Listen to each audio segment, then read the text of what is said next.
কারণ বিদেশ এমন একটা জায়গা, এখানে মামা খালু চলবে না।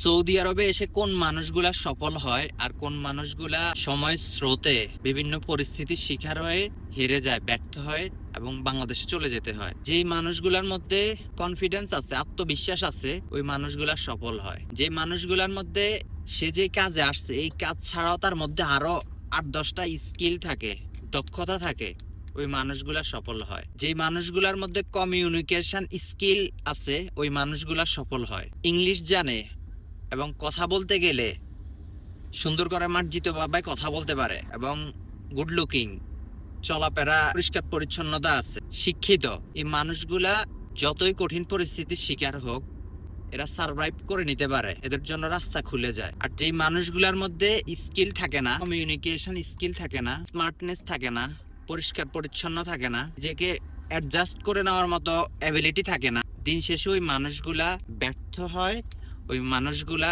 ক্ষতিগ্রস্ত হয় এবং বাংলাদেশে চলে যেতে হয়। কারণ বিদেশ এমন একটা জায়গা, এখানে মামা খালু চলবে না। এখানে আপনার যোগ্যতা দিয়ে আপনাকে প্রমাণ করতে হবে যে হ্যাঁ আমি যোগ্য। আপনার মধ্যে কোনো না কোনো স্পেশাল বিষয় থাকতে হবে যেটার কারণে আপনার প্রতি মানুষ আকর্ষিত হবে।